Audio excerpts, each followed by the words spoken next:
안녕하세요. 증권시장과 투자분석 10주 1차시 수업 시작하도록 하겠습니다.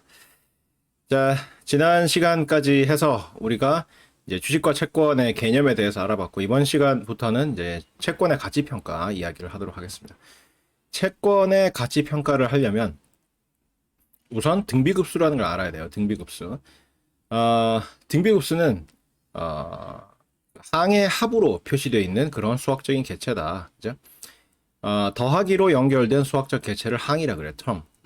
term, 항이라 그러는데, 그러니까 A 더하기 B 더하기 C 더하기 D 뭐 이런 게 있다라고 하면 A, B, C, D가 각각 항이 되는 거죠. 그죠?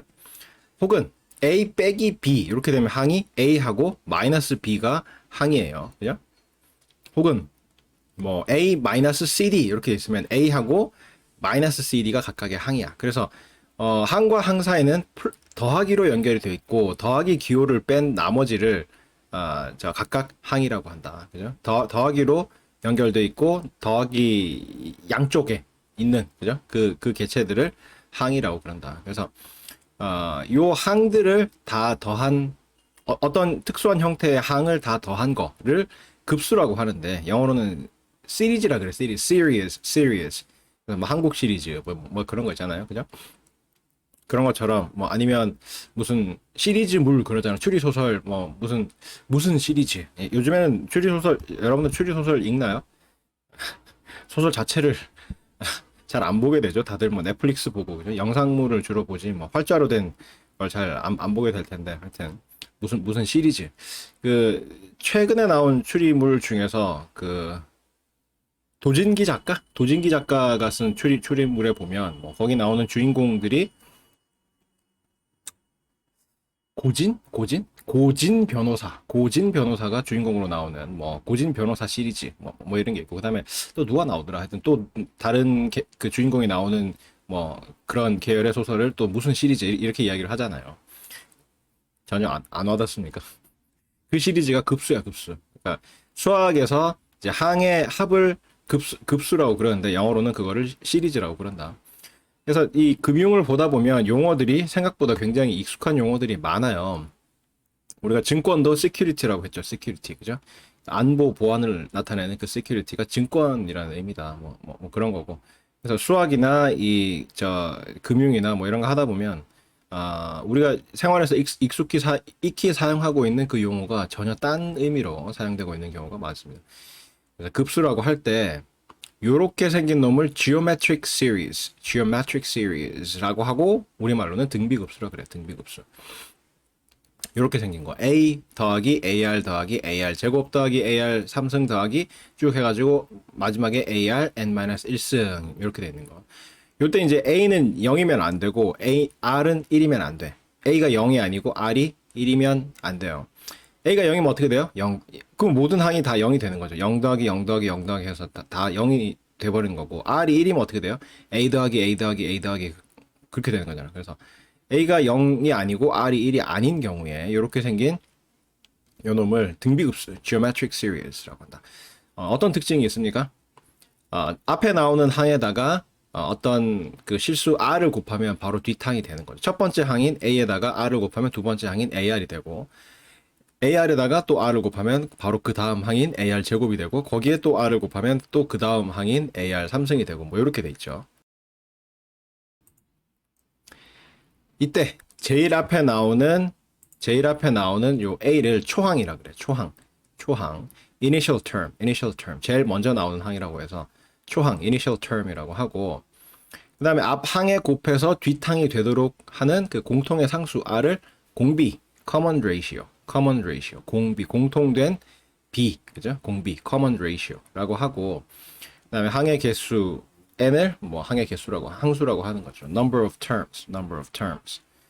요거는 지금 n개의 항으로 돼 있죠. 그죠? 시그마로 저 표현을 해놓으면, 시그마 i는 1에서 n까지 AR에 i-1 이렇게 돼서 i 대신에 1부터 그 1씩 증가시켜 가면서 총 n까지 n개의 그 숫자를 대입을 해가지고 다 더하라는 뜻이잖아. 시그마라는 게. 그죠?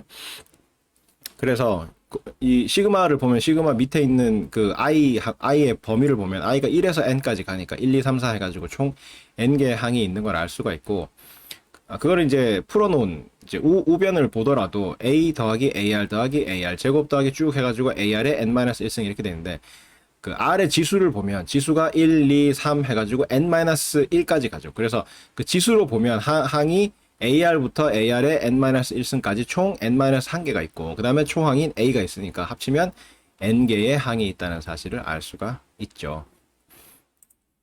요런 거를 등비급수라고 한다. 등비급수. 자, 등비급수는 어떻게 계산을 하느냐? 고등학교 때 다 배운 거지만, 그래? 여러분의 뇌리에 남아있지 않겠죠? 이미 세월, 고등학교 졸업한 지가 언젠데요? 그래. 나는 언젠데? 1997년 2월 달에 고등학교 졸업했는데, 나도 안 까먹고 있는데, 여러분은 다 까먹었겠죠? 리세터, 그래. 모든 걸 다 리셋시키는 그런 특징을 갖고 있는 여러분이죠. 물론 뭐 고등학교 때 수학 좋아했던 학생들은 뭐 아직까지 기억하고 있는 학생들이 있겠지만 대부분은 뭐 수학이 싫어서 문과로 오고 뭐 이런 사람들이기 때문에 없을 거라고 생각해요. 머릿속에 남아있지 않을 거라고 생각한다. 요거를 계산을 어떻게 하느냐 하면 요렇게 계산할 수가 있다. 요렇게. 요 놈은 초항, 그죠? A 곱하기, 그러니까 두 번째 공식의 우변을 보세요.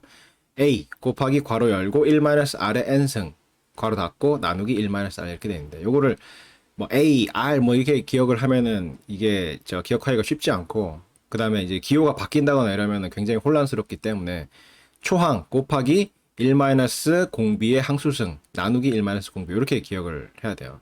초항 곱하기 1-공비의 항수승 나누기 1-공비 이렇게 기억을 하면 된다. 왜 어째서 이러한 공식으로 계산이 되느냐 그걸 증명을 해보면 이게 이제 등비급수의 정의를 그냥 그대로 쓴 거죠. 근데 이 양변에 r을 곱해보면 이렇게 쓸 수 있다.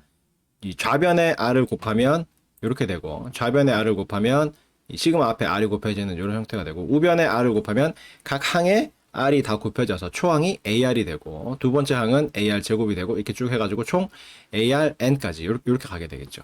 요거를 위에서 밑으로 빼요. 위식에서 아래식을 빼면 어떻게 돼요? 좌변은 시그마 i는 1에서 n까지 ar의 i-1이 둘 다 공통이기 때문에 빼면은 그걸 묶어내면 그러면 1-r 시그마 i는 1에서 n까지 ar의 i-1 이렇게 될 거고 우변을 보면 그 위에 있는 식에서 밑에 있는 식을 빼면 그죠? 첫 번째 식의 둘째 항이 두 번째 식의 첫째 항하고 똑같지. 그죠? 그리고 첫 번째 식의 세 번째 항이 두 번째 식의 두 번째 항하고 똑같죠. 그죠? 그런 식으로 해서 위에서 밑으로 빼면 똑같이 생긴 놈들이 다 쭉 없어지고 남는 거는 A 빼기 AR의 n승만 남게 된다고. A 빼기 AR의 n승. 그러니까 첫 번째 식의 초항하고 두 번째 식의 말항을 뺀 것만 남게 되고 그 사이에 있는 두 번째 항부터 말항 바로 앞에 있는 놈까지 값들은 위에 있는 식이나 밑에 있는 식이나 똑같잖아. 그죠? 그렇잖아. 잘 봐.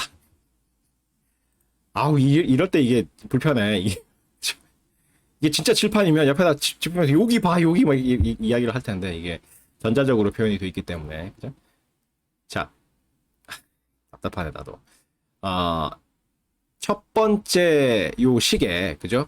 우변을 보세요. 첫 번째 식의 우변에서 둘째 항부터 시작해서 마지막 항까지는 두 번째 식에 보면 두 번째 식에서의 이 우변의 첫째 항부터 마지막 항 바로 앞에 항까지 똑같이 나타나죠. 그죠? 그죠?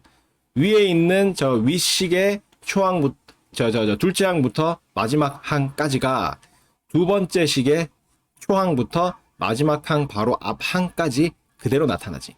그래서 위에서 밑을 빼면 첫 번째 항에서는 A만 살아남고 그러니까 첫 번째 식에서는 A만 살아남고 나머지 두 번째 항부터 마지막 항까지는 없어진다고. 그죠? 위에서 밑으로 빼면 그죠? 없어지고 그다음에 살아남는 거는 두 번째 식에서는 그래서 마지막에 살아남는 AR의 n승을 빼는 것만 살아남게 된다고. 그죠? 그래서 위에서 밑으로 빼면 우변을 기준으로 보면 A가 살아남고 첫 번째 식의 초항 A가 살아남고 그 다음에 두 번째 식의 말항을 빼는 거 마이너스 AR의 n승이 살아남게 된다고요. 그래서 그 두 개를 A로 묶어내면 그게 바로 요 세 번째 식의 우변이 된다. A로 묶어내면 A 괄호 열고 1 마이너스 R의 n승 이렇게 되죠. 그래서 양변을 이 좌변에 있는 1 마이너스 R로 나눠주면 이렇게 쓸 수가 있다. 그죠? 그래서 초항 곱하기 1 마이너스 공비의 항수승 나누기 1 마이너스 공비 이렇게 계산을 할 수가 있다는 사실을 알 수가 있죠. 뭐 별거 아니지. 정의대로 써놔놓고 양변에 공비를 곱한 다음에 위에서 밑으로 빼면 그러면 우리가 원하는 이 식을 구해낼 수가 있다라는 거죠. 그래서 방금 그 이야기한 건데, 그죠? 이걸 알파벳으로 뭐 a 곱하기 1-r의 n승 나누기 1-r 이렇게 기억을 하면 실제로 사용을 할 때 굉장히 뭐 혼동이 될 수 있다고요. 우리는 이제 채권 가격 계산하고 이런 거 할 때 이걸 할 텐데 채권에 또 고유 기호가 있을 거 아니야, 그죠? 거기서는 이제 이자율을 금융에서는 이자율을 그 연간 이자율을 R로 나타낸다 그랬잖아. 그래서 이 공비의 R하고 헷갈릴 수 있다고, 그죠?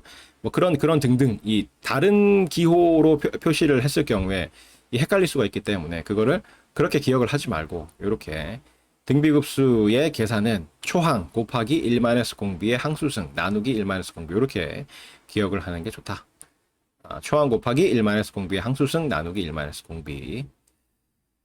그다음에 R이 1인 경우 우리가 이제 이 등비급수를 이야기를 할 때 초항 A가 0이 아니다. 그죠?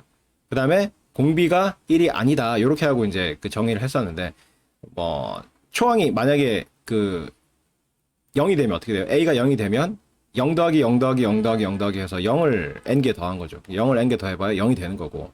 그 다음에 초항 A는 0이 아닌 상태에서 공비가 1인 경우를 살펴봅시다. 공비가 1인 경우 어떻게 되냐면 이렇게 되는 거죠. 요거는 공비가 1이기 때문에 이렇게 나타낼 수가 있죠. i는 1에서 n까지 ar의 i-1은 공비 r이 1이기 때문에 i는 1에서 n까지 a 이렇게 된다고.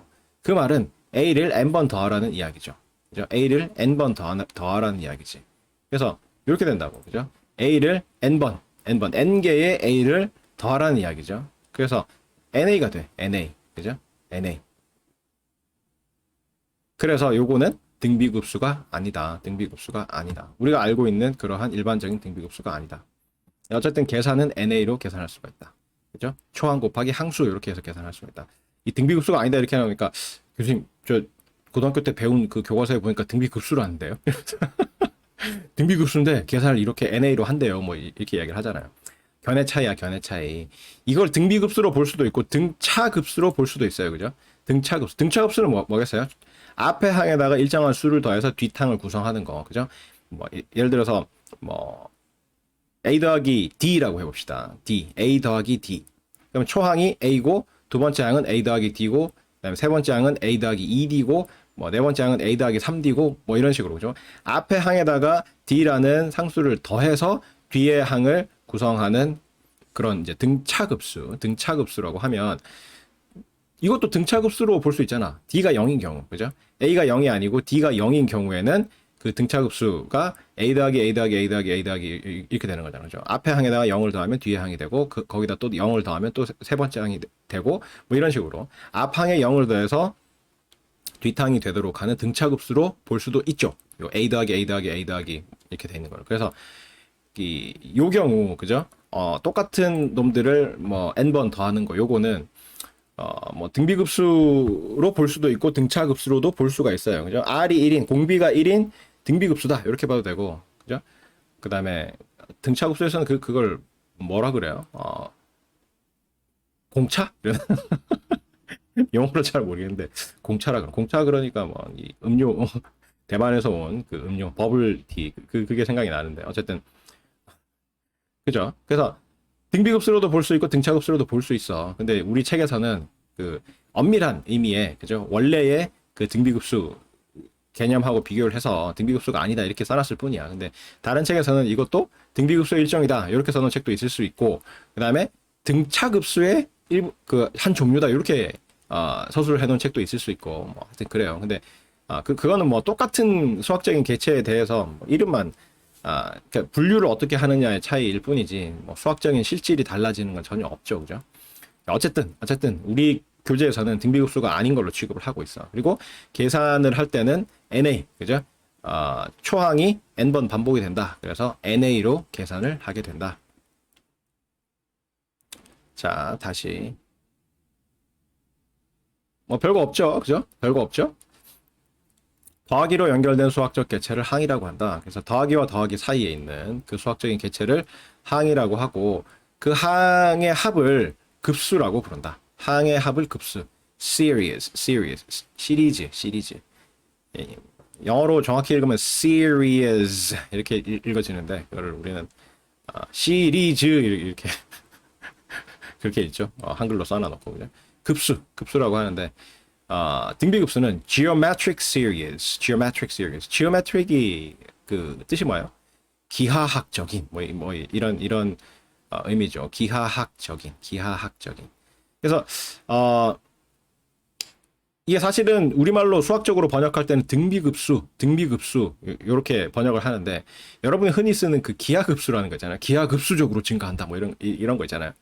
기하급수적으로 증가한다고 할 때 그 기하급수가 원래는 이 geometric series 이 용어인데 이거를 수학에서는 이거를 뭐 공식적으로 번역할 때는 등비급수 이렇게 번역을 한 거고 그냥 우리가 일상적으로 쓸 때는 기하급수적으로 증가한다 할 때 이 기하급수 geometric series 이 용어를 이제 일상적으로 기하급수적으로 증가한다 요런 이야기를 하는 거예요. 왜 기하급수적으로 증가를 한다고 하겠어요? 그러니까 등차 급수처럼 그러니까 항이 하나씩 거듭되면서 항 크기가 일정 수만큼 일정한 크기로 이렇게 일정한 간격으로 커지는 게 아니라 이거는 펑펑펑펑 커지는 특징을 갖고 있거든. 그죠? 그런 특징을 갖고 있기 때문에 예를 들어서 AR의 뭐 n-1승이라는 저 마지막 항을 봅시다. 마지막 항을 봤을 때 만약에 R이 2고 A를 뭐라고 할까? 뭐 A를 3이라고 해봅시다. 3이라고 해보면 그죠? 그 일반항이라고 그러죠. 시그마 다음에 적혀 있는 AR의 I-1승 이렇게 돼 있는 게 I번째 일반항을 나타내는 거죠. 그래서 I번째 일반항을 보면 그 일반항이 I 값이 커지면 커질수록 이제 커지는 격차가 펑펑펑펑 커지는 거죠. 그죠? 그래서 그러니까 R이 2라고 하면 그죠? 앞에 있는 놈보다 I가 하나씩 증가함에 따라서 앞에 있는 놈보다 2배씩 커진다. 2배씩. 그죠?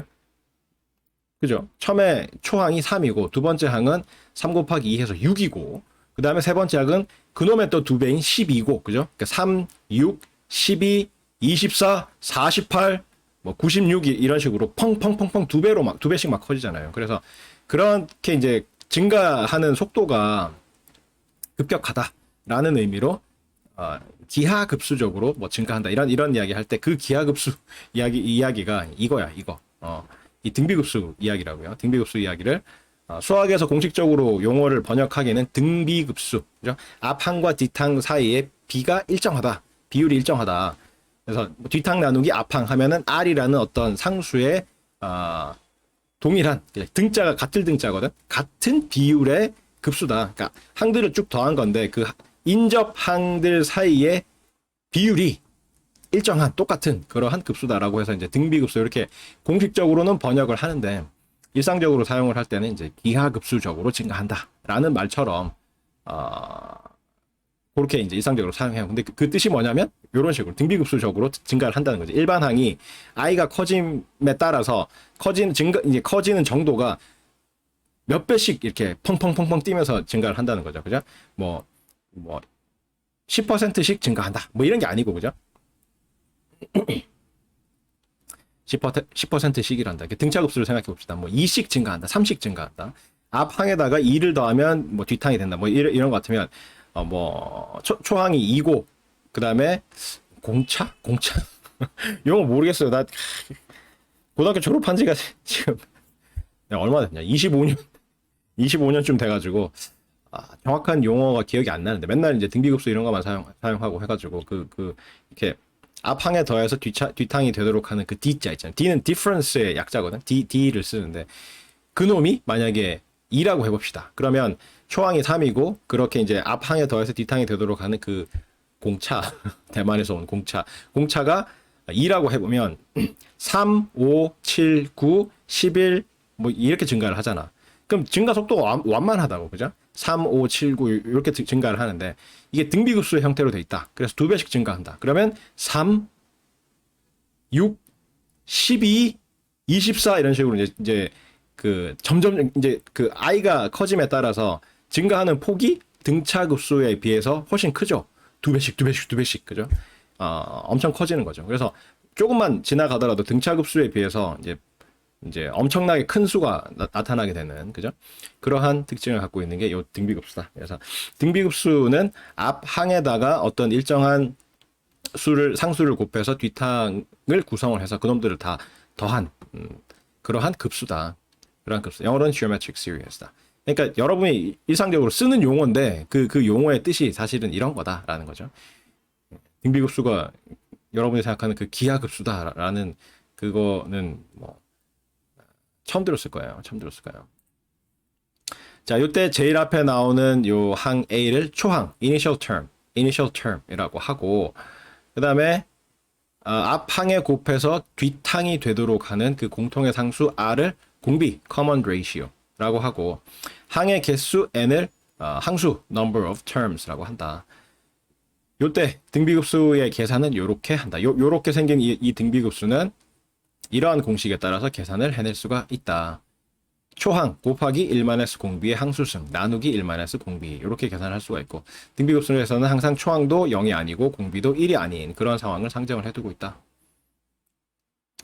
그래서 왜 저런 공식으로 어떻게 해서 저렇게 계산을 해낼 수 있느냐 하면, 이 등비급수의 이 정의 식에다가 양변에 공비 R을 곱해요. 공비 R을 곱하면 이렇게 된다. 좌변은 시그마 앞에 R이 곱해져 있고, 우변은 각 항에다가 전부 다 R을 곱해서 초항이 AR이 되고, 둘째 항은 AR 제곱이 되고, 쭉 해서 마지막 항이 AR의 N승이 되는 그러한 형태로 나타나게 돼서, 위에서 밑으로 빼면 위식에서 아래식을 빼게 되면 좌변은 시그마 이하 부분이 공통이기 때문에 공통으로 묶어내면 1-R 시그마 i는 1에서 n까지 AR의 i-1승 이렇게 되고, 우변은 빼내면 첫 번째 식의 둘째 항부터 마지막 항까지가 두 번째 식의 첫째 항부터 마지막 항 직전 항까지 똑같이 나타나죠. 그래서 요놈들이 통째로 사라지고 살아남는 거는 그 첫 번째 항의 초항, 그다음 두 번째 항의 말항, 마지막 항만 살아남게 돼서 A 빼기 AR의 N승이 되죠. 그래서 A로 묶어내면 A 괄호 열고 1-R의 N승 이렇게 남게 된다. 그래서 요 양변을 이 좌변에 있는 1-R로 나눠주면 이렇게 초항 곱하기 1-공비의 항수승 나누기 1-공비 이렇게 계산을 해낼 수가 있게 된다. 그다음에 이 공식을 기억할 때는 방금 내가 한 것처럼, 그죠? 초항 곱하기 1-공비의 항수승 나누기 1-공비 이렇게 기억을 하는 게 좋다. 이렇게 기억을 해야 이제 다른 기호의 형태로 표시가 되거나 했을 경우에 헷갈리지 않고 쉽게 계산을 할 수 있다. 그 다음에 R이 1인 경우, 우리가 기본으로 지금 상정하고 있는 게 초항이 0이 아니다. 그리고 공비가 1이 아니다. 그런 경우를 상정을 하고 있었는데, 초항이 0이면 어떻게 됩니까? 초항이 0이면 뭐 모든 게 다 0이지. 앞에 0에다가 뭐 둘째 항 구성을 해봐야 0에다가 공비가 뭐든지 간에 곱하면 둘째 항도 0이고 셋째 항도 0이고 이렇게 쭉 해서 마지막 항까지 다 0이 되니까 초항이 0이면 그냥 0이야. 뭐 계산할 필요도 없이, 그죠? 근데 만약에 R이 1인 경우에 어떻게 돼요? 여기서 R 대신에 1을 대입하면 이렇게 되죠. 시그마 i는 1에서 n까지 A. 그죠? 이 말은 A를 n번 더하라 라는 의미이기 때문에 답이 NA. 그래서 항수 곱하기 초항 이렇게 계산이 된다고요. 그래서 요거는 우리 책에서는 등비급수로 취급을 안 해요. 등비급수로 취급은 안 하지만 계산할 때는 NA로 계산할 수가 있다. 그러니까 초항 곱하기 항수 이렇게 계산을 할 수가 있다. 뭐 다른 고등학교 교과서나 아니면 다른 책에 이게 이제 등비급수의 일종이다, 특수한 형태다 이렇게 이야기하는 책도 있을 수 있지만 수학적인 실체는 달라지지 않지만 뭐 명칭이나 분류만 다르게 한 것뿐이에요. 그래서 하여튼 우리 책에서는 이걸 등비급수로 안 볼 거예요. 보고 싶으면 봐. 등비급수의 일종이다. R이 1이고 A가 0이 아닌 등비급수의 일종이다. 이렇게 보고 싶은 사람은 그렇게 봐도 되는. 아무 관계 없어요. 하여튼 수학적인 실질은 아무 상관이 없어. 자, 그 다음에 무한등비급수라는 게 있어요. 무한등비급수. 그러니까 아까와 마찬가지로 더하기로 연결된 수학적 개체를 항이라고 하고 그런 항들을 더한 걸 급수라고 하는 것까지는 똑같은데 항수가 무한대개인 등비급수. 항수가 무한대개여가지고 끝이 나지 않는 거. 그죠? 초항 더하기 둘째 항은 초항에다가 어떤 일정한 공비를 곱해서 AR이 되고, 둘째 항은 거기에 또 R을 곱해가지고 AR 제곱이 되고, 이렇게 해가지고 쭉 해가지고 끝없이 계속 항을 구성해서 더한 거. 그죠? 그래서 시그마로 나타내면 시그마 i는 1에서 무한대까지 AR의 i-1승 이런 형태로 나타나는 거. 물론 이제 초항은 0이면 안 되고 공비가 1이면 안 되겠죠. 이러한 놈을 무한 등비급수라 그래. Infinite geometric series. Infinite geometric series. 무한 등비급수. 그러니까 무한도전 생각나네. 끝나지 않는 거죠. 끝나지 않는. 무한도전은 끝났지만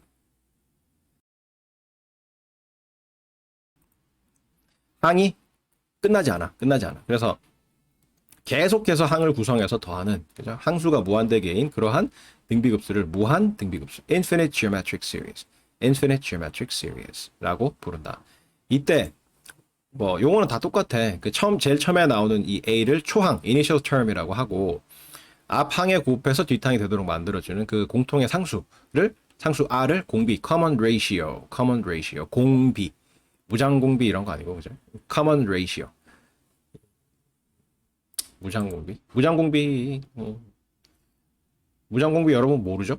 여러분이 그 인생을 살아오는 동안에 무장공비를 뭔가 이 그 현실에서 마주친 적이 없죠? 근데 나는 있어.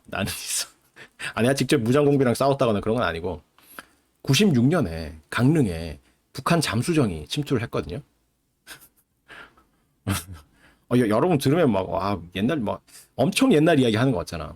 나도 옛날에 중고등학교 때 그 뭐 울진 삼척 이런데 70년대 60년대 뭐 무장공비들이 뭐 산을 넘어와서 침투를 해가지고 어쩌고 뭐 그러고, 뭐 김신조 일당이 뭐 북한산을 넘어가지고 청와대를 뭐 급습하려고 하다가 걸려가지고 뭐 다 사살되고 한 명만 살아남았는데 그게 이제 김신조다 뭐 그러고 막. 김신조 씨는 지금 목사야. 우리나라에 넘어와가지고 그때 대통령을 암살하려고 특수부대 만들어가지고, 그죠? 그 이제 청와대로 그 휴전선하고 이렇게 쭉 넘어가지고, 그죠?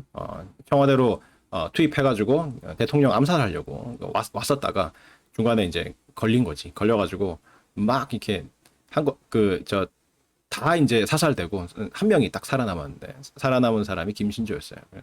그래서 그거에 대한 보복을 하겠다.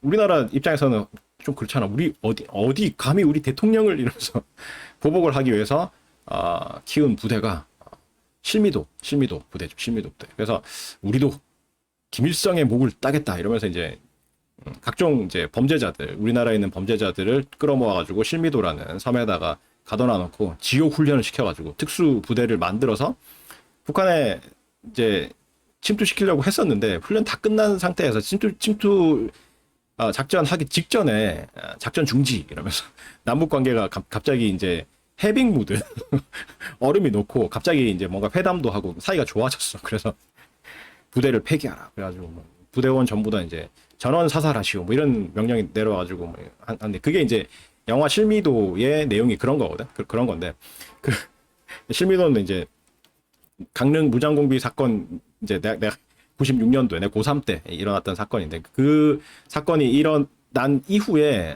개봉한 영화긴 하지만 그 배경은 60년대 같은 70년대 같은 옛날이에요. 그래서 나도 뭐 옛날에 뭐 이승복 어린이 그리고 나는 공산당이 싫어요 이러고 공비한테 맞아 죽었다 뭐 이런 거 뭐 그런 이야기들, 그런 거 들으면서 진짜 옛날 이야기라고 생각을 했었거든. 근데 고3 때 돼가지고 갑자기 강릉에 북한 잠수정이 기관 고장으로 발견이 됐다는 거야. 근데 승조원이 없어. 승조원은 이미 탈출하고 빈 상태의 잠수정만 발견이 된 거야. 강릉 앞바다에서. 그래가지고 난리가 나가지고 그 예비군이 동원이 됐어 그때. 그래서 나는 뭐 그때 군대 가기 전이니까 뭐 그냥 걱정 어린 눈으로 공부만 열심히 했지만 그때 예비군들이 투입이 많이 됐어요. 많이 돼가지고 간첩, 그러니까 그 무장 공비죠. 무장 공비는 이제 무장을 한 상태로 뭔가 우리 남한에 파견된 북한의 그 인력들을 무장 공비라 그러거든요. 무장 공비. 근데 생략하고 이제 공비 이렇게 이야기를 하는데, 그 잡겠다고 예비군들이 동원이 돼가지고 한 달 정도 예비군 동원이 됐을 거예요. 그래서 이 훈련 상황이 아니라 실제로, 그죠? 그 직장 생활하고 이러던 사람들이 그 강원도 지역에 있는 예비군들이 동원이 돼가지고 진짜로 한 달 동안 그 수색 활동을 했어, 예비군들이. 그러니까 현역 마치고 뭐 제대해가지고 학생일 수도 있고, 그다음에 직장인들도 예비군 훈련 하잖아요. 뭐 하는데 그 예비군들이 실제로 실전에 투입됐어, 동원돼가지고. 그래서 뭐 총 막 빵 쏘고, 뭐 그 우리나라 특수부대가 그 무장공비 잡겠다고 이제 헬기에서 그 낙하산 타고 휙 뛰어내리면서 밑에 무장공비 있는 거 보고 총 막 쏘는데, 무장공비가 이제 낙하산 이렇게 보고 총 빵 쏴가지고 낙하산 타고 내려오던 우리나라 저 병사는 아니고 부사관이었던 것 같아. 총 맞아서 이제 순직한 그런 경우도 있고, 하여튼 난리가 났었어. 한 달 동안 동원되면서 그 예비군들은 뭐 씻거나 이렇게 면도하거나 이런 것도 안 돼가지고 나중에 막 이렇게 산적처럼 돼가지고 수색 활동하고 막 그랬었는데, 그런 생각이 드네. 공비, 그러니까 여러분 막 옛날 이야기 같잖아. 언제든지 일어날 수 있는 일이야. 언제든지 일어날 수 있는 일이야. 하여튼 그 공비가 아니야. 그 공비가 아니라 common ratio, 공비. 뭔 이야기 하다가 틈만 나면 옆으로 세고 싶어가지고. common ratio. 자, 그 다음에 항해 개수를 항해 개수라고 한다. 근데 이제 무한 등비급수는 등비급수에서 항해 개수가 항해 개수가 무한대개인 등비급수를 무한등비급수라고 한다. 그래서 초항도 초항이라고 부르고 공비를 공비라고 부르는 것도 다 똑같고, 항해 개수만 무한대개다. 항해 개수만 무한대개다. 요 놈은 어떻게 계산을 하겠어요? 요렇게 계산을 한다. 그리고 여담인데, 옆으로 계속 공비 이야기하니까 생각이 나는데, 휴대폰이 그때 금지됐거든, 군대에서. 지금은 군에서 그 휴대폰 쓸 수 있죠. 스마트폰 쓸 수 있는데, 요즘에 잠깐만. 스마트폰이 군 내에서 이제 허용이 된 게 얼마 안 됐죠? 작년? 재작년? 뭐 하여튼, 얼마 전에 이제 다시 이제 병사들한테 쓸 수 있도록 그게 허용이 됐는데, 그게 이제 금지가 된 게 96년도에 이 강릉 무장공비 사건 때문에 그래. 그때는 이제 스마트폰은 아니고 이제 옛날 그 3G, 그때는 2G였나? 하여튼 2G 폰.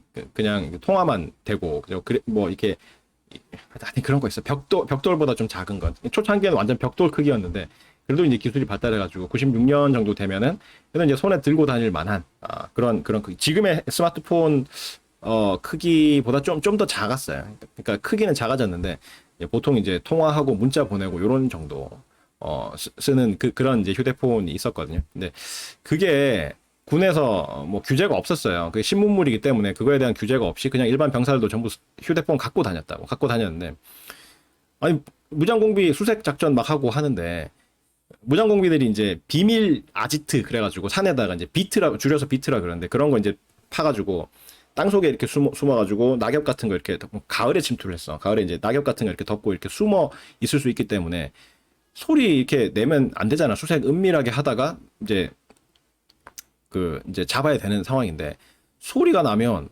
야 뭐시기야 이렇게 소리 나면 나를 쏘시오 이런 말이잖아. 이렇게 숨어있던 놈들이 이렇게 숨어가지고 총 빵 쏘면은 그냥 수색하던 병사들이 목숨을 잃을 수 있다고요. 근데 그때 어떤 사태들이 많이 벌어졌냐면, 그게 TV에 맨날 뉴스로 나오는 거야. 무장공비 지금 수색 상황이 어떻고 뭐 이런 게 계속 나오니까 그 집에 있던 부모님들이 전화를 해.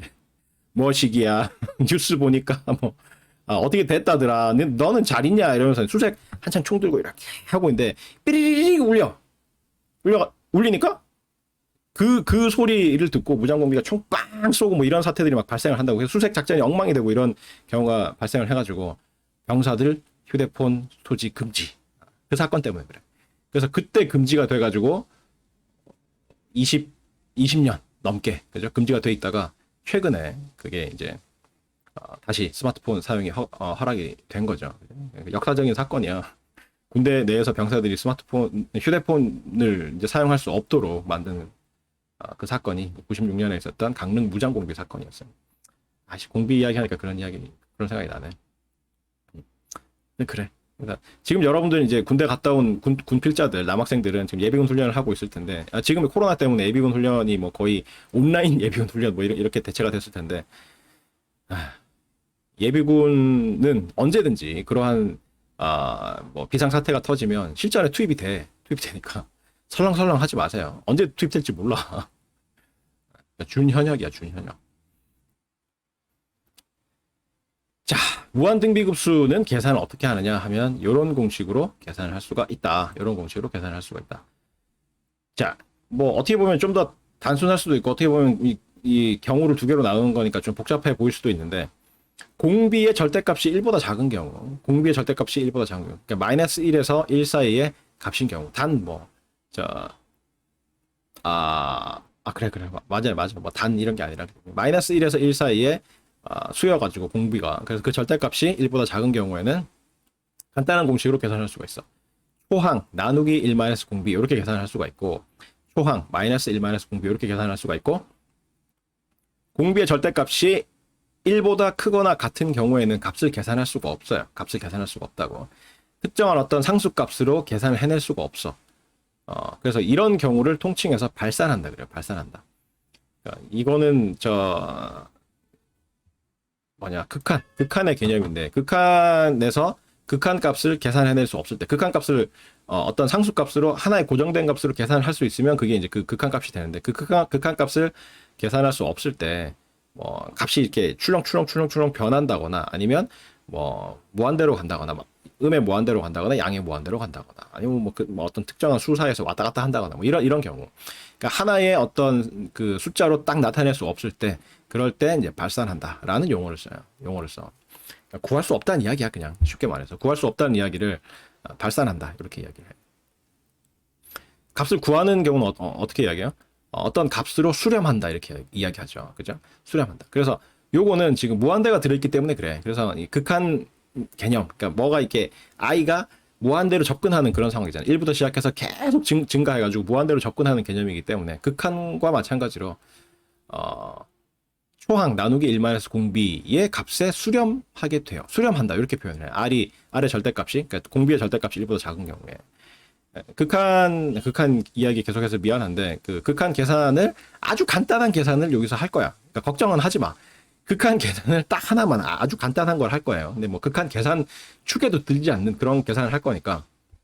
근데 하여튼 용어상 극한의 값을 구할 수 있을 때는 그 구해낸 그 극한 값에 이 극한이 수렴한다 이렇게 표현을 하고, 극한 값을 그렇게 상수값으로 하나로 딱 집어서 표현할 수 없을 때 그때는 발산한다 이렇게 표현을 하거든. 그래서 무한등비급수도 마찬가지로 이렇게 공비의 절대값이 1보다 작을 때는 초항 나누기 1 공비 요 값에 수렴을 하게 되고, 그리고 그 외의 경우 공비의 절대값이 1보다 크거나 같은 경우에는 발산한다. 값을 구할 수 없다. 요런 요 공식에 의해서 무한등비급수의 계산을 할 수가 있습니다. 왜 이렇게 되느냐 하면 자, 공비가 1이 아닌 경우, 공비가 1이 아닌 경우를 살펴보면, 그죠? R이 1이 아닌 경우를 살펴보면, 자, 요렇게 나타낼 수 있다고, 요렇게. 그죠? 그, 무한 등비급수는 우리가 알고 있는 등비급수에다가 그 마지막 항 n을 무한대로 보내는 거라고 볼 수가 있겠죠. 그죠? 일반적인 등비급수를 적어 놔놓고, 그죠? 일반적인 등비급수를 적어 놔놓고, 시그마 i는 1에서 n까지 ar의 i-1, 항수가 n개인 등비급수를 적어 놔놓고, 요 n을 무한대로 보내버리면, 그러면 우리가 원하는 그러한 등비급수의 형태가 되겠죠. n을 무한대로 보내면 n 대신에 무한대 집어넣어봐. 그러면 극한을 구하는 가장 기본적인 테크닉이 뭐예요? 뭐 n이 무한대로 간다. 그러면 n 대신에 무한대를 집어넣는 거야. n이 a로 간다. 그러면 n 대신에 a를 그냥 대입하는 거야. 대입하는 게 극한을 계산하는 가장 기본적인 방법이거든요. 그죠? 대입을 해서 문제가 없고 그걸로 값을 구해내면 그게 극한값이야. 극한값이고, 대입을 했는데 뭔가 구할 수 없는 그런 형태가 된다. 그럼 그때부터 이제 극한을 계산하는 테크닉들이 동원이 되는 거죠. 그래서 무한등비급수는 일반적인 등비급수에서 이 항수를 무한대로 보낸 거다. 그래서 항수가 무한대개인 등비급수를 무한등비급수를 한다 했잖아. 그래서 일반적인 등비급수를 쌓아놓고 항수만 무한대로 보낸 그런 걸 해석을 할 수가 있겠죠. 근데 이렇게 써놓고 보니까 어떻게 돼요? 이 일반적인 등비급수는 계산 공식을 우리가 앞에서 봤죠. 그죠? 초항 곱하기 1 공비의 항수승 이렇게 됐죠. 초항 곱하기 1 공비의 항수승 나누기 1 공비 이렇게 쓸 수가 있죠.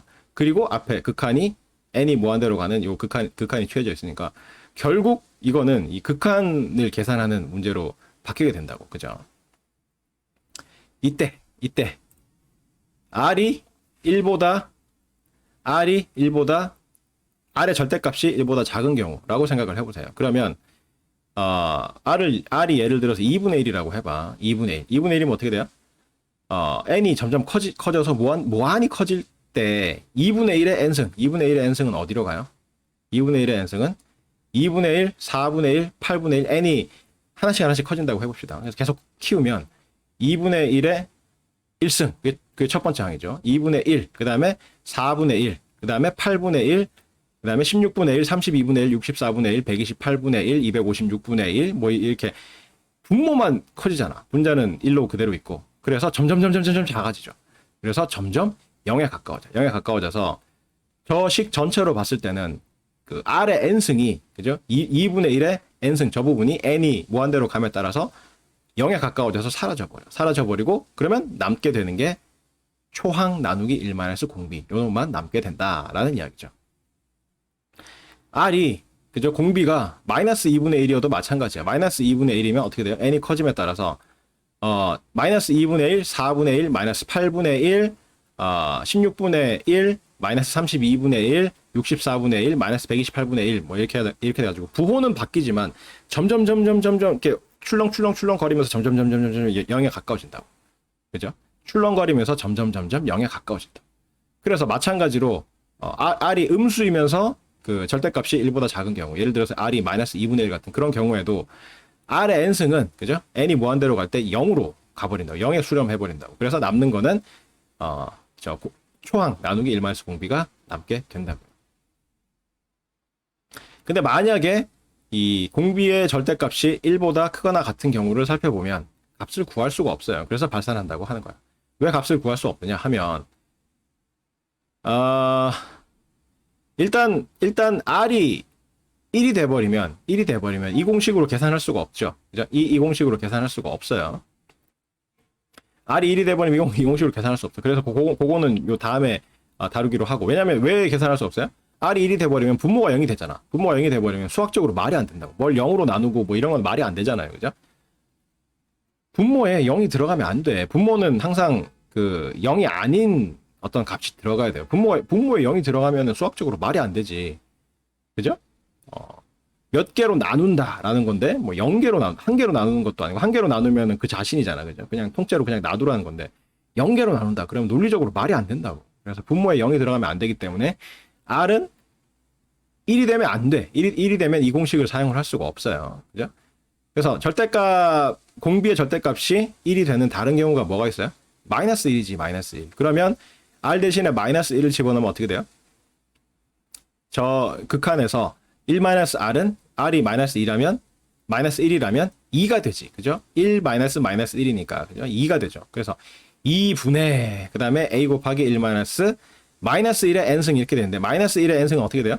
n이 커짐에 따라서 마이너스 1, 1, 마이너스 1, 1, 마이너스 1, 1 이렇게 계속 왔다 갔다 하잖아. 출렁출렁 되잖아. 출렁출렁 바뀔 뿐이지 값이 하나로 정해지지가 않죠. 그래서 값을 하나로 정할 수 없기 때문에 발산한다. 이렇게 이야기를 하고, 또 r이 예를 들어서 그 절대값이 1보다 큰 2라고 해봅시다. 2라고 해보면 r이 2면 저놈의 분자는 1-2 하면은 마이너스 1이죠. 마이너스 1인데 이 r의 n승 부분을 보면 2의 n승이기 때문에 2, 4, 8, 16, 32, 64, 128, 256 이런 식으로 계속 커진다고요. 512, 그 다음에 1024 뭐 이런 식으로 계속 커진다고. 계속 커져가지고, 근데 앞에 마이너스가 붙어있죠. 마이너스가 붙어있고 밑에 분모가 마이너스 값이기 때문에 그 마이너스 상쇄가 돼가지고 결국 무한대로 가게 된다고. 무한대로. 그래서 무한대로 가기 때문에 어떤 실수값으로 나타낼 수가 없는 거죠. 3이다 4다 이렇게 실수값으로 나타낼 수 없고 그냥 무한대로 간다. 물론 이제 a가 양수이면 무한대로 가는 거고, a가 음수이면 마이너스 무한대로 가는 그런 형태가 되겠죠. 그래서 마이너스 무한대든 플러스 무한대든지 간에, 그러니까 분모의 부호와 이 초항 a의 부호와 뭐 그런 거에 따라서 플러스 무한대로 갈 수도 있고 마이너스 무한대로 갈 수도 있겠지만, 기본적으로 뭐 2의 n승 이 값은 플러스 무한대로 가게 된다고요. 그죠? 그래서 값을 정할 수가 없어. 정할 수가 없다. 그래서 발산한다. 이렇게 이야기를 할 수가 있고, r이 마이너스 2라고 해봐. 그래서 절대값이 1보다 크긴 한데 음수인 예를 들어서 마이너스 2라고 하면 마이너스 2의 n승은 n이 커짐에 따라서 어떻게 돼요? 마이너스 2, 4, 마이너스 8, 16, 마이너스 32, 64, 마이너스 128, 256, 마이너스 512, 1024 이런 식으로 출렁출렁거리면서 플러스 양의 무한대와 음의 무한대 사이로 점점 벌어지면서 이제 출렁출렁거리죠. 그래서 역시 이 경우에도 값을 하나로 정할 수가 없다고. 그래서 r의 절대값이 1보다 크거나 같은 경우에는 그죠? 발산한다. 이렇게 이야기를 할 수가 있고, 그 다음에 r이 1인 경우에는 어떻게 계산을 할 수가 있겠어요? 이렇게 계산이 되지. 이렇게 계산이 되죠. 그죠? r 대신에 1을 집어넣으면 이렇게 되죠. 그래서 요거는 이렇게 쓸 수가 있어. 마찬가지로 앞에 개념하고 똑같죠. 그 일반적인 형태, 그러니까 n개의 항까지만 쓴 다음에 그 n을 무한대로 보내는 거지. 그럼 어떻게 돼요? na에서 n을 무한대로 보내는 거잖아. 이 값은 뭐다? a가 양수이면 플러스 무한대로 가는 게 될 거고, a가 음수이면 마이너스 무한대로 가는 게 될 거다. 역시 값을 하나로 정할 수가 없죠. 값을 하나로 정할 수가 없죠. 따라서 이 경우까지 포함해서 r의 절대값이 1보다 크거나 같은 경우에는 이 무한등비급수의 값을 정할 수가 없어요. 그래서 발산한다. 이렇게 이야기를 하고, 그다음에 r의 절대값이 1보다 작은 경우에만 초항 나누기 1-공비로 계산을 해낼 수가 있다라는 이야기죠. 별거 아니죠. 자, 발산된다는 말은 그죠? 극한이 발산한다. diverge 한다. 그러니까 수렴한다는 거는 영어로 converge야. 어떤 거에 이제 점점 가까워지는 거야. converge인데 그 반대말이 diverge야. 영어는 뭐 이 반대말 이런 게 공통 요소가 있어. verge라는 게 뭐 converge건 diverge건 다 verge거든. 근데 우리말은 그런 공통점이 없어. 수렴한다, 발산한다. 그죠? 공통점이 없어요.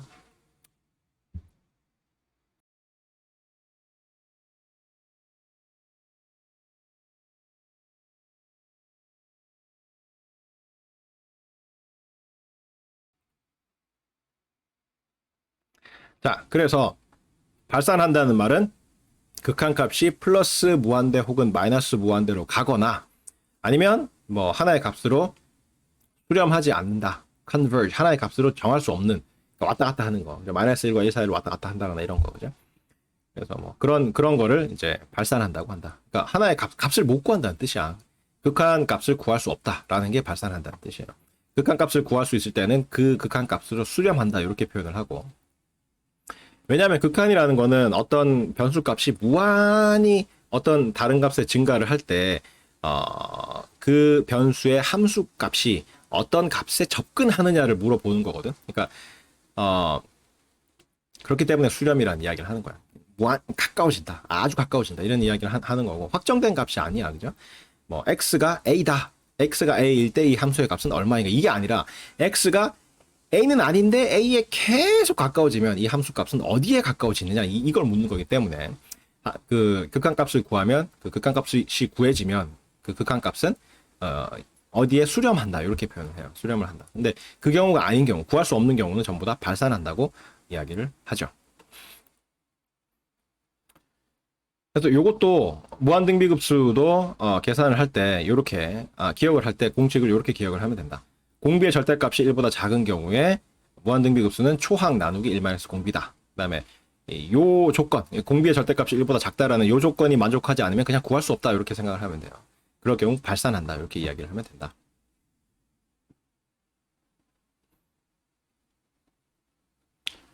자,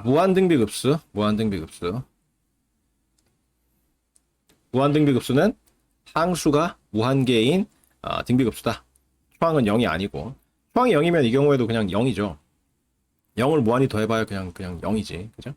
그래서 초항은 0이 아니고 공비도 1이 아닌 경우에 항수가 무한대개인 그러한 등비급수를 무한등비급수라고 한다.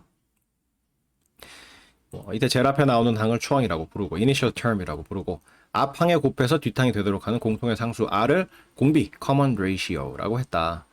그리고 항수는 무한대개다. 항수가 무한대개인 등비급수를 무한등비급수라고 한다.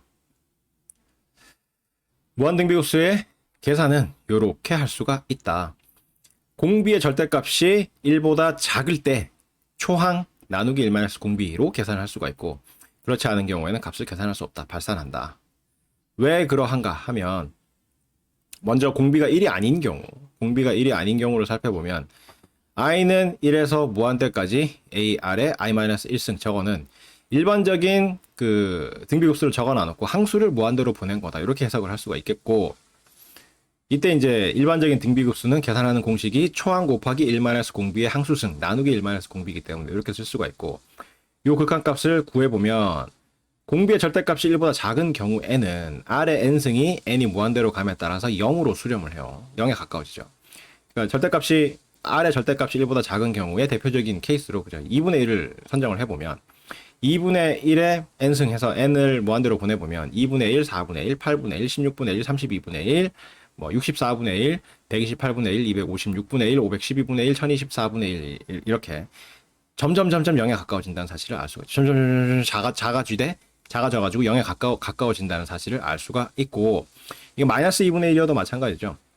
R이 마이너스 2분의 1인 경우에도 마이너스 2분의 1의 n승을 생각을 해보면 마이너스 2분의 1, 4분의 1, 마이너스 8분의 1, 16분의 1, 마이너스 32분의 1, 64분의 1, 마이너스 128분의 1, 256분의 1, 뭐 이런 식으로 부호가 앞에 플러스 마이너스 이렇게 바뀔 뿐이지 점점 0에 가까워지죠. 그죠? 출렁출렁 하면서. 그래서 결국 0에 수렴을 해버리게 된다. R이 0인 경우는 뭐 당연히 계산을 할 수가 있죠. R이 0이면 R 대신에 0 집어넣으면 되지, 그죠? R이 0이면 저 공식에다가 0 집어넣으면 뭐 0에 n승 해봐야 그냥 0이고, 그죠? 분모는 1이 되는 거고, 그죠?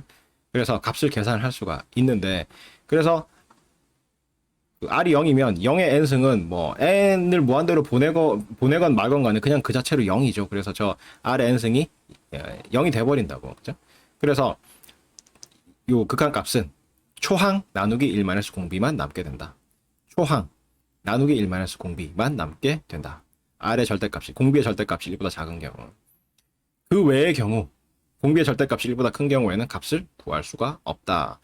예를 들어서 R이 마이너스 1이다. R이 1은 아니지만 절대값이 1인 마이너스 1이다 라고 하면, 마이너스 1의 n승은 어떻게 돼요? R의 n승 부분을 보면 마이너스 1의 n승은 1, 그러니까 마이너스 1과 1 사이를 왔다 갔다 하죠. n이 커짐에 따라서 마이너스 1이 됐다가 1이 됐다가 마이너스 1이 됐다가 1이 됐다가 왔다 갔다 하는 거잖아. 값을 하나로 정할 수가 없죠. 그래서 발산을 하는 거고, R이 절대값이 1보다 커서 2라고 해보면 2의 n승은 2, 4, 8, 16, 32, 64, 128, 뭐 210, 128, 256, 뭐 512, 1024, 2048 뭐 이런 식으로 쭉 해서 계속 증가하지. 그래서 무한대로 가게 된다고. 그렇기 때문에 저 극한값을 어떤 상수값으로 나타낼 수가 없게 되고, R이 만약에 마이너스 2라고 해봐. 마이너스 2라고 하면 마이너스 2의 n승은 n이 커짐에 따라서 마이너스 2, 4, 마이너스 8, 16, 마이너스 32, 64, 마이너스 128, 512, 마이너스 1024, 2048 뭐 이런 식으로, 그죠? 플러스 마이너스 부호가 바뀌면서 플러스 무한대 마이너스 무한대 사이에서 출렁출렁 거리면서 계속 극단적으로 계속 가죠. 그래서 값을 하나로 정할 수가 없어요. 그래서 어떠한 경우든지 간에 이 공비의 절대값이 1보다 크거나 같은 경우에는 이 극한값을 하나로 정할 수가 없다. 그래서 발산한다고 부른다. 자, R이 1인 경우에는 왜 지금 앞에 했던 게 이제 R이 1이 아닌 경우를 사용을 했냐면, 이 공식을 보면 R이 1이 돼버리면 이 공식을 사용할 수가 없죠. 분모가, 그러니까 초항 곱하기 1-공비의 항수승 나누기 1-공비에서 공비가 1이 돼버리면 분모가 0이 돼버리기 때문에 수학적으로 말이 안 된다고. 그래서 그러한 경우에는 이러한 공식을 사용할 수가 없죠. 그러면 어떤 공식을 사용할 수 있느냐? R이 1인 경우에는 이렇게 해야 되죠. 요거는 이렇게 R 대신에 1을 집어넣으면 A를 무한히 더하는 거야. A를 무한히 더하는 거기 때문에 A를 n번 더하고 n을 무한대로 보내는 걸로 해석을 해가지고 NA의 극한을 취해서 n을 무한대로 보내는 거죠. 그래서 요거는 A가 양수이면 양의 무한대로 갈 거고, A가 음수이면 음의 무한대로 갈 텐데, 어떤 경우든지 간에 어떤 상수값으로 딱 나타낼 수 있는 게 아니기 때문에 발산한다라고 이야기를 할 수가 있겠죠. 그렇기 때문에 R의 절대값이 1보다 크거나 같은 경우에는 R이 1인 경우를 포함을 해서 이 그 무한 등비급수의 값은 계산을 해낼 수가 없게 되는 거죠. 그리고 R의 절대값이 1보다 작은 경우에는 초항 나누기 1 공비로 계산을 할 수가 있다. 이때 이제 극한이 발산한다, diverge 한다는 이야기는 극한 값을 구할 수 없다는 뜻이야. 그래서 극한 값이 플러스 무한대 혹은 마이너스 무한대로 가거나 혹은 하나의 값으로 수렴하지 않는다는 뜻이다. converge 하지 않는다는 뜻이다. 그래서 쉽게 말하면 극한 값을 구해낼 수 없다라는 의미가 되죠. 그래서 이 공식도 알파벳으로 기억하지 말고 공비의 절대값이 1보다 작을 때 초항 나누기 1 공비로 계산한다 라고 기억을 하는 게 좋겠다. 자, 드디어 이제 채권에 대해서 이야기를 할 텐데, 채권은, 그죠? 상환 조건이 명시돼서 발행되는 증권이라 그랬죠. 상환 조건이 명시돼서 발행되는 증권이라고 했는데, 그 상환 조건이 어떤 게 있었어요? 액면가, 액면 이자율 만기. 요게 이제 상환 조건이었죠. 근데 그 액면가는 보통 기호로 나타낼 때 F로 나타내, F. 액면가를 영어로 뭐라 그런다 그랬어요? face value라고 한다고 그랬죠. 어우, 왜 꺼지냐. face value라고 한다고 그랬죠. face value. 그래서 face value의 앞 글자를 따서 F라고 써요. 액면가, 면자처럼, 그죠? 그 한자에도 그 액면가, 면, 얼굴 면자가 들어가잖아. 그래서 face value, F를 쓰고, par value라고 하기도 하는데, 그래도 그렇다고 해서 P로 쓰진 않아. 보통 이제 액면가는 F로 많이 쓰고, 액면 이자율은 영어로 coupon rate였죠. coupon rate. 그래서 RC라고 써. C는 쿠폰의 약자겠죠. 뭐 R은 rate의 약자고. 그래서 coupon rate. RC 이렇게 나타내고, 만기는 미래 시점이기 때문에 우리 관행을 따라서 현재 시점은 스몰 t로 나타내고 미래의 어떤 시점은 라지 t로 나타낸다고 했죠. 화폐 시간 가치 이야기할 때 그런 이야기 했는데, 이거는 이 금융에서의 뭐 그냥 공통이야, 공통. 그죠? 그래서 만기는 미래 라지 t 시점인 이런 채권이 있다. 이런 채권이 있을 때, 그 다음에 1년에 이자를 한 번 계산하는 경우에 이 채권에 대한 현재 T 시점에서의 시장 가격, market price, 시장에서 그 수요 공급이 있을 거 아니야. 이 채권을 사고자 하는 사람이 있고 팔고자 하는 사람이 있을 텐데, 그 수요 공급에 의해서 결정된 가격을 시장 가격이라고 하는데, 그거를 BT라고 합시다. 이 B는 본드의 약자야, bond. 채권을 본드라고 그런다고 했잖아요. 그 본드하고 똑같아. 뭐 여러분이 뭐 부러진 물건을 붙일 때 사용하는 본드, 그죠? 간혹 요즘에는 그거 흡입한 사람이 없죠. 옛날에는 뭐 그게 약간 환각성이 있거든, 본드. 그러니까 목공 본드, 이게 누런 거 있잖아. 그런 거 비닐에다가 이렇게 쭉 짜놔놓고 그 비닐 이렇게 해가지고 냄새 막 중고생 중에서 뭐 그렇게 해가지고 이제 환각을 막 느끼고 막 그런 사람들이 있었어. 지금도 있나요? 마약 비슷하게, 그죠? 그런 게 있었는데 몸에 안 좋지. 뇌가 다 파괴되고 뭐 그런 건데, 하여튼 그 본드하고 똑같은 거야. 그 본드하고 똑같은 거야. BOND. 그 채권, 본드. 그래서 그 채권의 본드의 그 앞글자를 따가지고 B라고 써요. BT. 근데 T 시점에서의 가격이다라고 해서 BT라고 표현했어. 내 책에는 그런 썰렁한 농담도 해놨는데, 제임스 본드, 그죠? 007도 이름이 본드죠. 제임스 본드의 그 되게 유명한 대사 있잖아. 지 이름 이야기할 때 항상 이렇게 이야기해. 본드, 제임스 본드 이렇게 이야기해. 본인 성을 먼저 한번 이야기를 해놔놓고 그 다음에 풀네임을 이야기하는 그런, 그게 제임스 본드의 뭐 상징적인 대화죠. 항상 뭐 이야기할 때 낯선 사람 만나면 스파이 뭐 하면서 뭐 어디 잠입해가지고 하면서 항상 고급스러운 짓을 해. 고급스러운 뭐 파티 뭐 이런 거 참석해가지고 샴페인 같은 거 한 잔 들고 이제 뭐 이렇게 고위급 여자한테 접근해가지고 하는 이야기가 본드, 제임스 본드 뭐 이렇게 얘기하잖아. 그 본드도 이 본드야, BOND. 하여튼 BT라고 써요. 채권의 앞글자, 본드의 앞글자를 따가지고 BT라고 쓰는데, 시장 이자율은 연간 이자율인데, 그래서 시장 이자율이라고 해서 RM으로 써. RM. 우리가 연간 이자율을 우리가 화폐 시간 가치 계산할 때는 이제 그냥 R로 나타냈잖아. 근데 이제 쿠폰 레이트, 액면 이자율 쿠폰 레이트하고 구분을 하기 위해서 그 RM으로 나타내. 그래서 시장 이자율, market interest rate은 연간 이자율인데, RM으로 표시되는 연간 이자율인데, 이러한 식을 만족하는 연간 이자율을 나타낸다. 아, 오늘따라 왜 이렇게 잔기침이.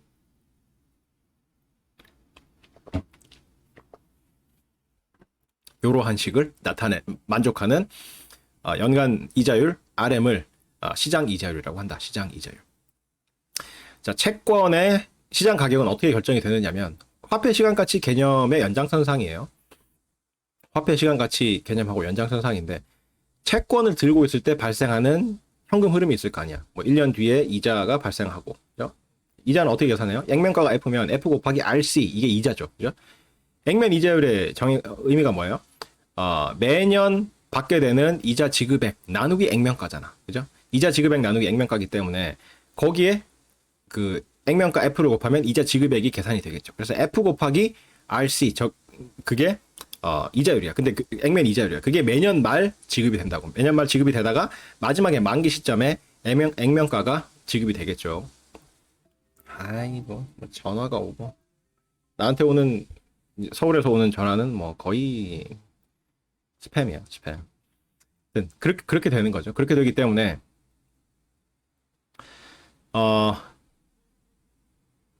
어디까지 이야기했지? 그 채권을 들고 있을 때 발생하는 현금 흐름들은 매년 말에 지급되는 그 이자 지급액 F 곱하기 RC가 있고 그게 이제 만기까지 쭉 매년 말에 쭉 지급이 되고 그다음에 만기가 되면 액면가 F가 지급이 되고 이렇게 이제 현금 흐름이 발생을 하는데 그 현금 흐름들의 현재 가치의 총합이 채권의 시장 가치야. 그러니까 채권을 들고 있음으로써 내가 얻을 수 있는 미래 현금 흐름들의 현재 가치의 총합이 지금의 채권의 현재 가치가 채권의 시장 가격이 된다고. 왜 그렇겠어요? 그래야 안 억울하지. 그래야 발행자나 아니면 그 채권을 구매하는 이 채권자 입장에서 둘 다 공정한 게 되는 거 아니야, 그죠? 미래에 받게 될 금액들의 미래에 받게 될 금액들을 다 할인해가지고 현재 가치로 만든 다음에 그놈들을 다 합친 금액만큼 돈을 주고 사야 내가 돈 주고 산 만큼 나중에 회수를 하게 되는 거잖아, 그죠? 그러니까 내가 빌려준 만큼 다 받는다는 이야기죠, 그죠? 그 말이야. 그리고 발행하는 사람 입장에서도 내가 발행을 하면서 채권 가격으로 요만큼을 받았는데 그 금액을 돌려주는 개념이잖아요, 그죠? 이자의 형태든 만기 액면가의 형태든 돌려주는 형태잖아, 그죠? 그러면 그 발행자 입장에서 돌려주는 금액은 매년 말에 발생하는 이자 지급액과 마지막에 이제 돌려주는 만기 지급액이 될 텐데 그 금액하고 내가 지금 이제 채권을 발행하면서 받는 이 채권의 시장 가격하고 같아야 그죠? 현재 시점 동일 시점으로 환산해서 비교를 하라 그랬잖아. 모든 이 화폐 금액은 그죠? 그래서 동일한 시점에서 값을 환산을 해서 해보니까 내가 지금 채권을 발행해서 받는 돈이나 아니면 내가 이걸 발행을 해가지고 나중에 이제 쭉 지급해야 되는 금액이나 가치가 같아야 그죠? 빌리는 만큼 갚는 게 되는 거잖아, 그죠? 채권을 사는 사람 입장에서도 마찬가지야. 내가 채권을 삼으로써 돈을 빌려주는데 BT라는 이 시장 가격만큼 채권 발행자한테 빌려주는 셈인데 빌려주는 금액하고 나중에 이자 받고 원금 받고 하는 금액하고 비교를 해보니까 현재 가치로 다 환산해가지고 비교를 해보니까 빌려주는 금액이나 나중에 받게 되는 금액이나 똑같아야 그래야 억울하지 않죠. 그러니까 발행하는 사람이나 돈을 빌려주는 사람 입장에서 그러니까 채권자나 아니면 이 발행자 입장에서 둘 다 빌리는 만큼 되갚는다. 빌려주는 만큼 되받는다가 돼야 둘 다 오케이 이러고 발행을 할 거 아니야. 그죠? 어느 한쪽이 유리해봐. 그러면 발행자한테 유리하게 돼 있다. 그래서 많이 빌리고 조금 갚는다. 이러면 발행자는 막 서로 발행하려고 하겠지. 발행하면 유리하잖아. 많이 빌려놔놓고 갚을 때는 그거 다 안 갚고 뭐 조금만 갚는다 이러면은 서로 발행을 하려고 하겠지만 그렇게 되면 투자자들이 투자를 안 하겠죠. 그 채권 안 사겠지. 저 채권 사면 빌려준 돈에서 일부만 돌려받아. 왜 사? 그죠? 내 돈 그냥 들고 있는 게 낫지. 그죠? 반대로 채권자한테 유리하다고 해봐요. 내가 빌려준 금액보다 훨씬 많이 받아. 훨씬 많이 받아. 그러면 막 서로 빌려주려고 할 거 아니야. 내 돈 빌려가시오. 내가 채권 살게. 그러는데 채권 발행자들이 발행을 안 하죠. 안 하죠. 빌려온 돈보다 훨씬 많이 줘야 돼. 손해나는 장사잖아. 그죠? 그렇기 때문에 이자 지급하는 것까지 포함해가지고 그죠? 둘 다 빌려온 만큼 갚고 빌려준 만큼 받을 수 있다가 돼야지 이 채권이 발행되고 채권을 사게 되고 이렇게 된다고요. 그죠? 물론 그 이자를 고려를 한 상황이지. 그죠? 이자라는 그러니까 시장 이자율을 이용을 해가지고 이자를 고려했기 때문에 그걸 현재 가치로 할인을 해가지고 뭐 비교를 하고 하는 거잖아. 그래서 이자를 지급해서 이자 지급액이 있어가지고 뭔가 대가를 지급한다는 그게 전제로 깔려 있긴 하지만 기본적으로 빌려준 만큼 되받고, 그죠? 그다음에 빌려온 만큼 되갚는다가 성립을 하려면 이 채권을 들고 있을 때 발생하는 미래 현금 흐름들의 현재 가치의 총합과 이 채권의 시장 가격이 같아야 된다라는 거죠. 그 공식이야, 그 공식. 그죠? 그래서 그 우변을 보면 F 나누기 1 플러스 RM의 라지 t 빼기 스몰 t, 저건 뭐예요? F라는 만기에 발생하는 이 액면 그 금액 돌려받는 거 있잖아요. 채권을 들고 있는 사람 입장에서 이 금액의 현재 가치, 그죠? 앞에 화폐 시간 가치 공식으로 돌아가 보세요. 이거는 너무나도 기본적인 건데, 그죠? F의 현재 가치, 왜? 현재 시점이 스몰 t 시점이고 만기 시점이 라지 t 시점이잖아. 근데 1년에 한 번 이자 계산을 한다며. 그렇기 때문에 1 플러스 RM의 라지 t 빼기 스몰 t승. 1년에 한 번씩 해서 라지 t 빼기 스몰 t년 동안에 총 라지 t 빼기 스몰 t번 이자 계산을 하기 때문에 1 플러스 RM의 라지 t 빼기 스몰 t승으로 F를 나누면 저 F의 현재 가치가 된다고요. 그죠? F를 현재 t 시점에서의 가치로 환산을 하면 저 값이 되고, 그 다음에 저 시그마 이하의 값들은 뭐예요? 매년 말 발생하는 그 이자 지급액, 액면가 곱하기 이자율이라는, 그러니까 액면 이자율이라는 F 곱하기 RC라는 그 금액을 할인한 금액들의 총합이죠. 할인해서 현재 가치를 구한 다음에 그놈들을 다 합친 거지. X 대신에 1부터 라지 t 빼기 스몰 t까지 값을 쭉 집어넣어봐. 그러면 X 대신에 1을 집어넣으면 어떻게 돼요? F 곱하기 RC 나누기 1 플러스 RM이죠. 그러니까 첫 번째 지급되는 이자 지급액, 그러니까 지금 내가 채권을 샀을 때 1년 후에 이자를 처음 받게 될 텐데 1년 후에 받게 되는 F 곱하기 RC라는 금액의 현재 가치가 그 값이죠. F 곱하기 RC 나누기 1 플러스 RM. 그 다음에 X 대신에 2를 집어넣어요. 2를 집어넣으면 F 곱하기 RC 나누기 1 플러스 RM의 제곱이잖아. 이거는 2년 후에 나한테 지급되는 F 곱하기 RC라는 이자 지급액의 현재 가치죠. X 대신에 3 집어넣으면 3년 후에 이자 지급액의 현재 가치고, 이런 식으로 해가지고 만기 라지 t 시점에 지급되는 이자 금액인 F 곱하기 RC의 현재 가치는 F 곱하기 RC 나누기 1 플러스 RM의 라지 t 빼기 스몰 t승이잖아. 그놈들을 다 더한 게 저 시그마로 표현이 되어 있는 저거라고. 그래서 채권의 시장 가치는, 그죠? 채권으로부터 발생하는 모든 현금 흐름의 현재 가치의 총합으로 나타나게 되는데, 그래서 이러한 공식으로 표시가 되는데, 첫째 식은 만기에 지급되는 액면가의 현재 가치고, 그 다음에 뒤에 시그마로 표시된 저놈들은 매년 말 지급되는 F 곱하기 RC 이자 지급액의 현재 가치의 합이다. 그래서 요놈들을 다 합친 게 BT, 시장, 채권의 시장 가격이 된다라는 이야기죠. 요 공식에서 BT라는 시장 가격을 알고 있을 때, 시장에서 수요 공급에 따라서 결정되는 그 채권 가격을 알고 있으면 요 공식에서 모르는 게 뭐예요? F는 액면가기 때문에 이 채권에 적혀 있지 않은 값이고, 그 다음에 RC도 채권 액면에 적혀 있죠. 상환 조건이잖아. 액면 이자율이 얼마다 이렇게 적혀 있잖아. RC도 아는 값이고, 라지 T 만기 시점 언젠지 알죠. 적혀 있죠. 그죠? 상환 조건으로 채권에 적혀 있는 값이기 때문에 다 아는데 이 공식에서 모르는 게 뭐예요? RM을 모르지. BT라는 값을 알고 있을 때.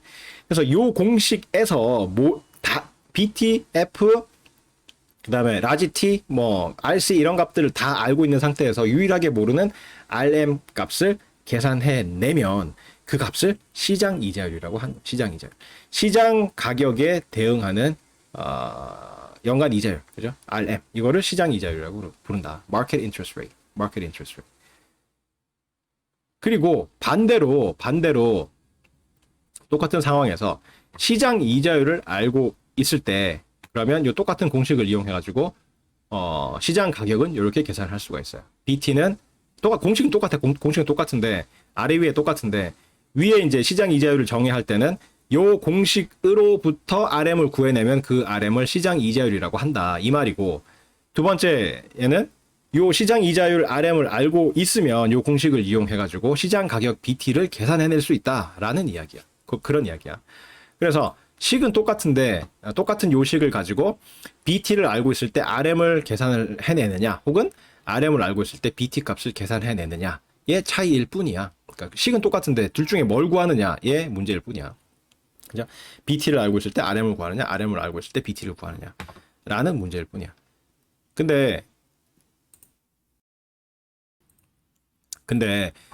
일반적으로 이제 주식 같은 경우에는 주식의 가격이 공시가 되거든요. 거래할 때 보면 여러분 뭐 저 스마트폰에 앱 같은 거 깔든지 아니면 그냥 네이버에 들어가서 봐. 그러면 어떤 종목을 검색을 해보면 그 종목의 가격이 공시가 된다고. 가격이 뭐 시시각각 뭐 지금 얼마 뭐 1분 전에 얼마인데 지금 얼마다 이런 식으로 쭉 나온다고. 그 그래프도 막 나오고 그렇죠. 가격을 공시하는데 이 채권은 가격을 공시하는 게 아니라 이 시장 이자율을 공시를 해요. 시장 이자율을. 그래서 뭐 3년 만기 회사채 금리는 오늘 얼마다 뭐 이런 식으로 공시가 된다고. 그리고 그게 이제 변하는 걸 이제 그래프를 찾을 수가 있는데 왜 그렇게 하느냐면 이 RM만 공시가 되면 이 공식을 이미 알고 있고 그다음에 이 액면에 보면 다른 이제 상환 조건들이 명시가 되어 있기 때문에 이 공식을 이용해 가지고 시장 가격을 쉽게 계산을 해낼 수가 있다고요. 근데 만약에 이제 삼성전자가 회사채를 발행을 했는데 이게 3년짜리 만기야. 3년짜리 만기인데 오늘 발행한 것도 있고 뭐 1년 전에 발행한 것도 있지만 똑같아. 액면도 똑같고 액면가도 똑같고 뭐 그 액면 이자율도 똑같고 다 똑같은데 발행 시점만 달라. 그죠? 달라. 그런 경우에 어떻게 계산해요? 1년 전에 한 놈의 가격, 오늘의 지금 1년이 지난 시점에서의 가격하고 지금 바로 발행하는 놈하고는 당연히, 그죠? 상환 조건도 다 똑같고 다 똑같지만 발행하는 시점이 1년 전에 했느냐 아니면 지금 하느냐에 따라서 계산해보면 계산식에서 이게 라지 t 빼기 스몰 t 이 값이 달라지잖아. 다르기 때문에 동일한 RM 값을 집어넣더라도 뭐 다른 값이 계산이 된다고. BT 값이 다르게 계산이 된다고. 왜? 라지 t 값이 다르기 때문에. 그죠? 라지 t 빼기 스몰 t가 오늘 발행하는 거는 3년 만기라고 그러면은 오늘부터 3년 후인데 1년 전에 발행한 거는 이미 1년이 지나갔잖아. 그래서 남은 만기가 2년밖에 안 남았다고요. 그죠? 그래서 BT를 계산을 하면 F도 똑같고 RC도 똑같고 뭐 RM도 오늘 이제 시장 이자율을 집어넣어서 똑같이 하더라도 만기까지 남은 기간이 다르기 때문에 값이 다르게 계산이 된다. 그럴 경우에 그거를 두 개를 공시해요. 삼성전자가 발행한 회사채가 작년에 발행한 건 지금 얼마고 오늘 발행한 건 얼마고 그 다음에 또 내년에 또 발행하면 어떡할 거야. 또 발행하면 그것도 새로 공지를 해야 될 거 아니야. 그죠? 근데 그렇게 할 필요 없이 그냥 삼성전자가 3년 만기로 발행한 회사채의 시장 이자율은 얼마다 요렇게만 공시를 해버리면 그죠? 두 번, 세 번 가격을 공시하는 것보다 훨씬 편리하다고. 그죠? RM이라는 시장 이자율만 공시를 해주면 그걸 가지고 똑같은 조건으로 발행한 채권의 가격을 쉽게 이 공식을 이용해가지고 계산을 할 수가 있기 때문에 훨씬 편리하게 공시를 할 수가 있다고요. 그죠? 그래서 채권 같은 주식은 그렇지 않지. 주식은 만기가 없잖아. 만기가 없기 때문에 그냥 같은 종목이야. 삼성전자가 보통주를 지금 몇십만 주를 발행해가지고 하고 있는데 신규로 그 똑같은 그 주식을 또 추가로 신주를 발행을 하더라도 물량이 많아지는 것 뿐이지 가격은 그냥 시장의 단일 가격으로 그 거래가 된다고요. 그죠? 그렇죠. 그래서 이제 주식은 그냥 가격으로 공시를 하는데 채권 같은 경우에는 만기가 있기 때문에 만기 끝나고 나면 그게 사라지고 그다음에 만기까지의 길이가 달라져가지고 오늘 발행한 거, 1년 전에 발행한 건 내년에 발행한 거 사실상 같은 종목인데 그죠? 발행한 시점에 따라서 공시를 여러 번 해야 되는 그런 상황이 발생한다고요. 그죠? 그러니까 그런 게 귀찮다. 그래서 시장 이자율로 공시를 하게 되면 삼성전자가 3년 만기로 발행한 채권은 요거 이러면서 이제 시장 이자율 하나만 딱 공시를 해주면 그 시장 이자율을 공식에다가 집어넣어가지고 본인이 갖고 있는 삼성전자가 발행한 3년 만기의 이 채권의 가격을 쉽게 계산할 수가 있다는 거죠. 1년 전에 발행한 놈이든 오늘 발행하는 놈이든 1년 후에 발행할 놈이든 간에 그 가격을 쉽게 이 공식들을 이용해서 RM이라는 단일한 이 그 공시 정보를 가지고 각각의 값들을 그냥 자유롭게 계산할 수가 있게 된다고. 그렇기 때문에 채권의 경우에 시장에서 거래될 때 그 시장 가격은 그 가격을 공시를 할 때는 가격을 공시하는 게 아니라 시장 이자율, 그 RM을 공시를 하게 돼 있어요. 요거만 다시 하고 끝내줄게. 자, 시장 이자율이라는 거는 그 채권의 액면가는 face value의 앞글자를 따서 F로 나타내고, 그다음에 그 액면 이자율은 RC, coupon rate. 액면 이자율은 영어로 coupon rate라고 하기 때문에 RC로 나타내고, 그다음에 만기가 라지티 시점인 채권에 대해서 이자 계산을 1년에 한 번 하는 경우에 이 채권에 대한 시장 가격, 시장의 수요와 공급에 의해서 결정된 가격을 BT라고 하면 본드의 약자라 그랬죠. BT라고 하면 요 식을 만족하는 연간 이자율 RM을 이 채권의 시장 이자율이라고 한다. 채권의 가격은 채권으로부터 채권을 들고 있음으로써 내가 받을 수 있는 미래 현금 흐름들의 현재 가치의 총합으로 계산이 된다고 했죠. 그죠? 그래서 BT는 시장 가격은 채권의 시장 가격은 채권으로부터 발생하는 현금 흐름이 뭐가 있습니까? 만기에 발생하는 액면가 지급받는 거. F의 현재 가치인 F 나누기 1 플러스 RM의 라지 T 빼기 스몰 T승. 그 다음에 매년 말 지급받게 되는 이자 지급액. 그러니까 액면가 곱하기 액면 이자율. F 곱하기 RC. 요 놈의 현재 가치들. 1 플러스 RM의 X승. 그래서 X 대신에 1부터 라지 T 빼기 스몰 T까지. 매년 말, 값들을 다 더한 거가 BT가 된다라는 요 공식에 의해서 계산이 되는데, 시장 가격인 BT 값을 알고 있을 때 요 공식을 보면 F, RC, 라지 T, 그 다음에 스몰 t는 현재 시점이니까 당연히 아는 거고. 그래서 F, 라지 T 빼기 스몰 t, 그 다음에 RC, 요 값들은 채권의 표면에 적혀 있기 때문에 아는 값이고, 그 다음에 시장에서 결정된 시장 가격 BT 값만 알게 되면 요 공식에서 모르는 값은 RM밖에 없다고. 그래서 요 공식을 이용해가지고 구해낸 RM을 시장 이자율이라고 한다. 이 채권의 시장 이자율이라고 한다. 그래서 RM, 마켓의 약자인 M을 붙여가지고 시장 이자율, Market Interest Rate이라고 하고, 동일한 공식인데 이 공식을 이용해가지고 시장 이자율을 알고 있을 경우에는 나머지는 뭐 F하고 라지 T 빼기 스몰 t, 그 다음에 RC 이런 거는 채권에 적혀 있으니까 아는 값이고, 여기서 시장 이자율을 알게 되면 이 공식에다가 시장 이자율 값을 집어넣으면 BT 값을 계산해낼 수가 있겠죠. 그게 채권의 가치평가 방식이다. 그래서 채권은 주식과는 다르게, 주식은 종목별 가격을 공시를 한다고 하면 채권은 그게 아니라 이 시장 이자율을 공시를 하게 된다. 왜? 사실상 동일한 종목인데, 동일한 발행 주체가 동일한 조건으로 발행을 했는데 발행 시점이 달라지면, 그죠? 가격이 다 다르기 때문에 그거를 사실상 똑같은 종목인데 발행 시점이 다르다고 해가지고 여러 번 공시해야 되는 그런 사태가 발생할 수 있잖아요. 그래서 그런 불편함을 줄이기 위해서 시장 이자율을 공시를 해. 시장 이자율을 공시를 하는 게 훨씬 편리하더라. 그래서 공시된 그 시장 이자율을 가지고 이 공식에 집어넣으면 내가 갖고 있는 채권의 가격을 쉽게 계산해낼 수가 있다. 이게 채권의 가치평가 공식이 되겠습니다. 자, 오늘 여기까지 하고 다음 시간에 이제 추가적으로 이 채권의 이 가격 계산 공식을 실제로 계산할 때는 어떻게 계산을 하게 되느냐, 이런 이야기를 해보도록 하겠습니다. 자, 오늘 여기까지 하겠습니다. 다음 시간에 봅시다.